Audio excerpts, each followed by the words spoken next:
So hello everyone, you are watching नफसत मिशोर। और आज की वीडियो है तबाही। ठीक है, तुम लोगों ने मेरे से बहुत रिक्वेस्ट करी थी स्कॉलरशिप के ऊपर। और जो मेरी पिछली वीडियोस थी उसमें क्या हुआ था ना यार, मैंने अपनी फ़ीस बताई थी आईआईटी की, तो और उसके ऊपर मेरे पास कमेंट बहुत हार्ट ब्रेकिंग आए थे कि 11 लाख सारे सपने टूट गए और ये सब ऐसे। ठीक है, और मुझसे बहुत सारे लोग पूछ रहे थे कि भैया हम स्कॉलरशिप कैसे पा सकते हैं। ठीक है, तो I thought to make this video. और मेरे साथ यार स्पर्श, ठीक है, मैंने स्पर्श के बारे में तुम्हें पहले बता रखा है। ये मेरी बैच में है और काफ़ी फोड़ू इंसान है। ठीक है, तुम इसके कोरा पे आंसर्स पढ़ सकते हो। इसने पूरी जेई के ऊपर बहुत अपने जो भी एक्सपीरियंस है सब कुछ बता रखा है। और आज की वीडियो में भी अपना पार्ट है। ठीक है, क्योंकि इसने अपनी पूरी एजुकेशन फ्री में करी है और थोड़ा प्रॉफिट ही है, मतलब प्लस ही हुआ है इसका। तो इसने अपना एक्सपीरियंस भी डाला हुआ है वीडियो में, तो वीडियो की बीच बीच की क्लिप्स में इसका एक्सपीरियंस डाला हुआ है। तो स्टार्ट करते हैं यार वीडियो बिना किसी किसी भी चीज़ के। तो जो पहली चीज़ यार वो है, थोड़ी बात कर लेते हैं यार, थोड़ी जनरलाइज कर लेते हैं। तो आज की वीडियो यार कोई भी कॉलेज के ऊपर है, टायर 1, टायर 2, टायर 3। ठीक है, इनका मेरिट और कॉम्बिनेशन ये इसलिए लिख रखा है मैंने क्योंकि यार स्कॉलरशिप 3 टाइप की मिलती है, या इनकम के बेसिस पे, या मेरिट के बेसिस पे, या तो इन दोनों के कॉम्बिनेशन के बेसिस पे। तो इसी के ऊपर होगी वीडियो। ठीक है, और जो इसमें मेरिट वाला पॉइंट है यार वो काफ़ी ज़्यादा इंपॉर्टेंट है, तो उसको ज़रा थोड़े ध्यान से देखना। वीडियो की स्टार्टिंग शुरुआत 9-10 से होगी। ठीक है, एंड तुम्हारे आईआईटी के एंटर के अंदर होने के बाद होगी, वहाँ पे कौन सी स्कॉलरशिप ले सकते हो और 9-10 से कौन कौन सी ले सकते हो। तो कि कोई भी देख सकता है वीडियो। ठीक है, बीच बीच में कुछ ऐसे पॉइंट्स हैं जो सबके लिए काम आ ही जाएंगे। तो सबसे पहले यार बात कर लेते हैं स्टेट स्कॉलरशिप के ऊपर। ठीक है, अभी मैं इसके बारे में कुछ नहीं बोल रहा हूँ, स्पर्श के आगे वीडियो है वो तुम्हें अच्छे से समझा देगा ऊपर, तो देखो उसको। तो चलिए अब बात करते हैं पहले पार्ट की। तो देखो, सबसे पहला काम जो है तुम्हें करना है वो ये है कि तुम्हें अपने स्टेट के बारे में ये पता करना है कि तुम्हारे स्टेट में ऐसी कोई स्कॉलरशिप स्कीम अवेलेबल है या नहीं। फॉर एग्ज़ाम्पल मैं अपने स्टेट का केस बताता हूँ, मध्य प्रदेश का। तो हमारे स्टेट में बेसिकली एक स्कॉलरशिप की स्कीम है जिसमें if a student fulfils 3 criteria, जो कि एक होता है जेई मेन में कुछ 1 लाख के अंदर रैंक होनी चाहिए, सेकंड वन इज़ बोर्ड्स में उसके 85% से ज़्यादा होने चाहिए, and the third one is the annual income of his family should be less than 6 to 7 lakhs। ठीक है, अगर ये तीनों क्राइटेरिया एक स्टूडेंट फुलफ़िल करता है तो उसे आईआईटी मिलता है या फिर एनआईटी मिलता है, तो एमपी गवर्नमेंट उसकी पूरी फ़ीस पे करेगी। स्टूडेंट को 1 रुपये भी पे करने की ज़रूरत नहीं है। मतलब उसका प्रोसीजर कुछ इस तरह से रहता है कि आपको इंस्टीट्यूट को फ़ीस पे करनी है, आपको उसकी रिसीप्ट एमपी पोर्टल पे डालनी है, और वहाँ से जो है आपके बैंक अकाउंट में सीधा पैसे एमपी गवर्नमेंट आपको हर सेमेस्टर वाइज ट्रांसफ़र करती रहेगी, है ना। तो यार देखो, स्पर्श ने तुम्हें सब कुछ समझा दिया है। ठीक है, हर स्टेट की कुछ ना कुछ ऐसी स्कॉलरशिप्स होती हैं। तुमको क्या करना है, गूगल करना है। मैंने यहाँ लिख रखा है, जो भी तुम स्टेट के हो गूगल करो कि तुम्हारे यहाँ कौन सी स्कॉलरशिप्स प्रोवाइड होती हैं। ठीक है, 12th पास होने के बाद, 10th पास होने के बाद ऐसी कुछ स्कॉलरशिप्स स्टेट गवर्नमेंट प्रोवाइड करती है, तुम्हें वो ढूंढनी है। तो ये हो गई यार अपनी स्टेट स्कॉलरशिप के ऊपर बात। ठीक है, अब सेकेंड जो बात है यार वो है क्लास 9th और 10th वाले बच्चों के लिए मेरिट। यार अब मेरी एक बात समझो, देखो यार एक चीज़ अगर तुम सोच रहे हो ना इस वीडियो को देखते हुए कि हम बैठे रहेंगे और हमको पैसे मिल जाएंगे, तो ऐसा कुछ नहीं होगा। तुम्हें मेहनत करनी पड़ेगी। ठीक है, प्यास लगती है तो अपन पानी पीने जाते हैं ना, गिलास लेने जाते हैं ना, मम्मी तो नहीं आती लेने, तो तुम्हें हाथ पैर मारने पड़ेंगे, मतलब मेहनत करनी पड़ेगी, तभी तुम्हें कुछ ना कुछ मिलेगा। तो मेरिट के बारे में बात करें यार, तो सबसे पहले एनटीएससी आती है। NTSC national talent search examination तुम सबको पता है। और ये जो एग्जामिनेशन जो निकालता है उसको 2000 पर मंथ कुछ मिलती है जब तक वो पढ़ाई पूरी नहीं करता है। ठीक है, मतलब अगर तुम पीएचडी वीएचडी तक भी बोलोगे तब तक मिलती है। केवीपीवाई की बात करें, एनटीएससी तुम 9th और 10th में ले सकते हो। केवीपीवाई की बात करें यार, तो केवीपीवाई 11th और 12th वाले बच्चों के लिए होती है। और जो फर्स्ट ईयर रिसर्च वाले बच्चे वो भी दे सकते हैं। इसकी भी जो स्टाइपेंड, मतलब जो भी जो स्कॉलरशिप मिलती है वो काफ़ी अच्छी होती है, सच बोल रहा हूँ। वो कुछ 5000 फिर 2500 पर मंथ होती है। और ये एग्ज़ाम यार एक ऑनर की बात होती है, जब तुम निकालते हो तो तुम अपने रेज्यूमे में भी लिख सकते हो। और जो यार ये इसके अंदर जो तुरुप का इक्का यार वो है एलपीयू नेस्ट। ठीक है, इसको मैंने स्टार्टिंग में ही डाल दिया वीडियो के, क्योंकि सबसे इंपॉर्टेंट पॉइंट यही है। एलपीयू क्या होता है ना यार, ये जो एग्ज़ाम होती है इसके अंदर अगर तुम एनरोल करते हो और अगर तुम किसी आईआईटी में सेलेक्ट हो जाते हो और इनका एग्ज़ाम भी निकाल देते हो, तो ये तुम्हें एक तरीके से स्पॉन्सर कर देते हैं। ठीक है, एक 1 लाख या फिर 2 लाख रुपीज़ के साथ। इसका तुम सुन लो स्पर्श के साथ, स्पर्श ने इसको ले रखा और इसी कारण वो थोड़े प्रॉफिट में भी है। और 2019 से क्या हुआ है, एक लवली प्रोफेशनल यूनिवर्सिटी नाम से एक प्राइवेट कॉलेज है, उसने एक स्टडी ग्रांट का प्रोग्राम चालू किया है। इसमें बेसिकली क्या करना होता है कि उनको आप लोगों को उनका एक स्टडी ग्रांट का एक एग्ज़ाम होता है, वो सबसे पहले उसके लिए अपीयर करना रहता है।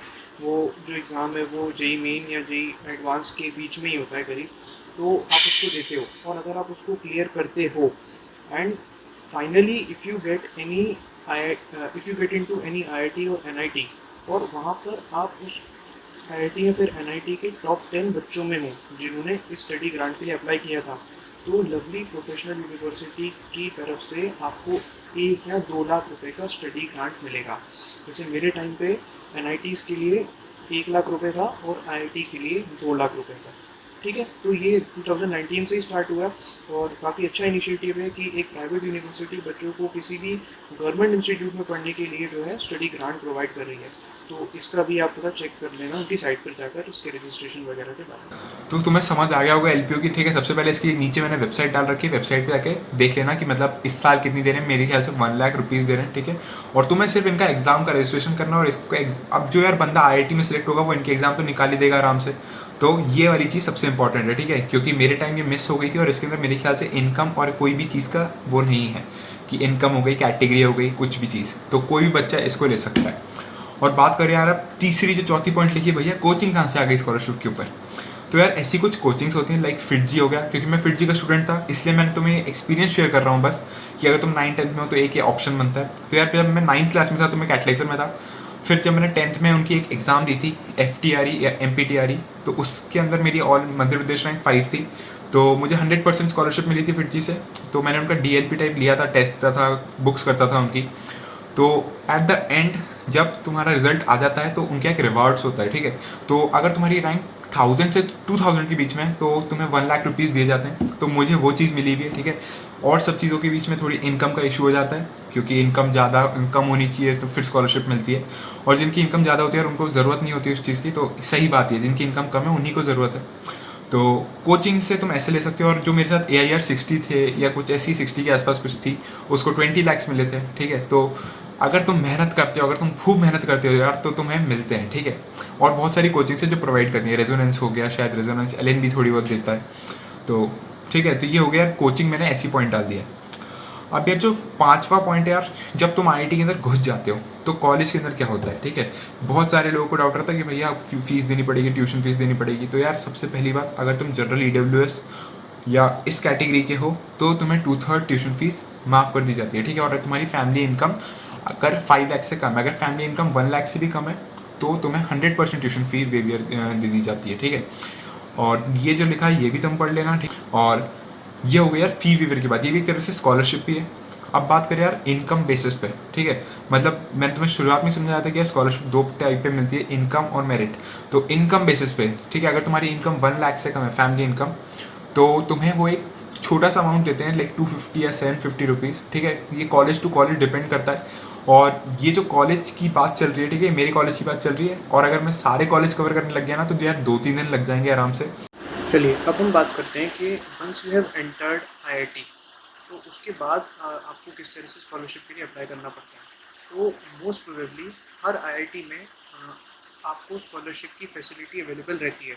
अगर आपकी एनुअल इनकम एक पर्टिकुलर लिमिट से कम है, लेट से 5 लाख या फिर 7 लाख के अराउंड, तो आपको depending on the income scholarship मिलती है। जैसे कि अगर आपकी इनकम 5 लाख से कम है तो आपको ट्यूशन फीस पे 100% स्कॉलरशिप मिल जाती है। अगर सेमेस्टर की फीस आपकी 1,20,000 के आसपास है, उसमें से 1 लाख रुपए जो है आपके रिफ़ंड हो जाते हैं, मतलब इंस्टीट्यूट की तरफ से।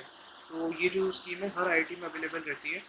बस आपको कुछ पर्टिकुलर डॉक्यूमेंट सबमिट करने पड़ते हैं उसके स्कॉलरशिप सेक्शन में जाके, और आपको जो है फ़ीस रिफ़ंड होने लग जाती है हर सेमेस्टर की, ठीक है। तो इनकम बेसिस के ऊपर MCM होती है, मेरिट कम मीन स्कॉलरशिप। इसके अंदर अगर तुम्हें ऐसा अमाउंट दिया जाता है जिससे तुम्हारे कॉलेज एक्सपेंसेस मेंटेन हो जाए पर मंथ, लाइक 250 से 50 टाइप्स, ठीक है। और बात करें यार मेरिट स्कॉलरशिप्स की, तो मेरिट की जो स्कॉलरशिप होती है वो होती है जेम्स थॉमसन स्कॉलरशिप, सबसे जो अभी कुछ रिसेंट साल पहले आया, और इसमें तुम्हें मिलते हैं 25,000 पर मंथ अगर तुम्हारी AIR 300 के अंदर आती है और तुम IIT रुड़की चूज़ करते हो। अभी मोस्ट लोगों को मिल नहीं पाती है क्योंकि अंडर 300 बंदा किसी और IIT में चला जाता है CS में। तो ये हो गया यार मेरिट वाली स्कॉलरशिप। पर और भी यार स्कॉलरशिप्स होती हैं, लाइक दिस तुम देख सकते हो, ठीक है। इसमें IIT का रुड़की का ही बता रहा हूँ मैं अभी तो, क्योंकि अगर बहुत सारी तुम देख सकते हो IIT कानपुर, IIT मद्रास, सबकी बहुत अलग अलग टाइप से, थोड़ी किसी की ज़्यादा है किसी की कम है, पर सबके यहाँ स्कॉलरशिप्स अवेलेबल है। और ये भी कुछ यार स्कॉलरशिप्स मिलती है जब अगर तुम first year obtain highest GPA electrical और कुछ और भी सारी चीज़ें होती हैं, ठीक है। तो तुम्हें, अगर तुम पढ़ने वाले स्टूडेंट हो, ठीक है, अगर तुम में दम है तो तुम निकल जाओगे, ठीक है, तुम्हें कोई नहीं रोक सकता। और जो मेरे को ऐसे कमेंट लिखे थे ना कि भैया सारे सपने टूट गए, कोई सपने नहीं टूटे यार, तुम मेहनत तो करो, वेज अपने आप आएंगे। तो ये हो गई मेरिट स्कॉलरशिप की बात। और यार जो बच्चे रिसर्च में इंटरेस्टेड है, ठीक है, जिनको IASC या फिर आईसर या फिर BSc MSc करना है, इंटीग्रेटेड MSc करना है किसी IIT से ही, तो यार एक इंस्पायर नाम की स्कॉलरशिप होती है, ठीक है। इसके अराउंड 5000 पर मंथ मिलते हैं, ठीक है। मेरा एक दोस्त है, वो आईसर के अंदर है, उसको भी स्कॉलरशिप मिल रही है। तो जिन बच्चों को भी यार थोड़ा इंटीग्रेटेड MSc या फिर ऐसी चीज़ों में इंटरेस्ट है, ठीक है, ये सब ब्रांचेस IIT में भी अवेलेबल होती हैं, तो वहाँ ये स्कॉलरशिप ले सकते हैं, ठीक है। ये इसके लिए भी कुछ बोर्ड में तुम्हारे परसेंटेज होने चाहिए और इनके क्राइटेरियाज होते हैं, तो वो तुम चेकआउट कर लेना एक बार। और ये यार जो मैंने लास्ट में कुछ लिख रखे हैं ना यार, ये ऐसे थोड़े ऐसी की स्कॉलरशिप्स हैं, जैसे सिंगल गर्ल चाइल्ड तो मतलब मोस्टली स्कूल में हो जाती है, FOC NSF, ठीक है, नॉर्थ साउथ फाउंडेशन, ये ऐसी स्कॉलरशिप्स हैं जैसे बहुत बड़ी बड़ी कंपनीज होती है ना यार, तो उनका जो भी प्रॉफिट होता है उनमें से थोड़ा सा परसेंटेज वो सोशल वर्क में लगाते हैं। और सोशल वर्क मतलब लाइक स्कॉलरशिप या फिर कोई ऐसी चीज़ें, तो तुम्हें यहाँ अपने आप को अप्लाई करना रहता है। मोस्टली ये चीज़ मैं इकोनॉमिकली वीक स्टूडेंट के लिए बता रहा हूँ, क्योंकि वो इसी के लिए उनको सिलेक्ट करते हैं, ठीक है। तो तुम्हें यहाँ पे अप्लाई करना रहता है और यहाँ से फिर तुम्हें वो उठा लेते हैं, ठीक है, और तुम्हारी पूरी एजुकेशन स्पॉन्सर होती है। तो ये हो गई यार। और भी चीज़ें तुम गूगल कर सकते हो, ठीक है। एक दक्षिणा फाउंडेशन भी होता है, ठीक है, वो और इकोनॉमिकली वीक को उठाते हैं, वो एकदम से उठा। और मेरे यहाँ बहुत सारे लोग हैं, ठीक है, दक्षिणा फाउंडेशन के IIT रुड़की के अंदर, और वो काफ़ी, पर वो जो बच्चे उठाते हैं वो मेहनती बहुत होते हैं, सच बोल रहा हूँ मैं। तो तुम्हें मेहनत करनी पड़ेगी अगर तुम्हें स्कॉलरशिप चाहिए या फिर कुछ और चाहिए। तो ये बात हो गई यार अपनी स्कॉलरशिप के ऊपर ख़त्म। आज की वीडियो का समापन यही होता है। वीडियो पसंद आई हो तो नीचे एक लाइक का बटन होगा, ठोक दो उसको। और इसका सब्सक्राइब यार तुम्हारी मर्जी, ठीक है, कोई फ़र्क नहीं पड़ता कि कितने सब्सक्राइबर्स हैं, ठीक है। सब्सक्राइब करना है करो, नहीं करना मत करो, पर वीडियो के नीचे यार मेरे को कोई सजेशन डाल दो कि किस चीज़ में कमी थी, और कोई भी डाउट यार नीचे कमेंट सेक्शन में डालो।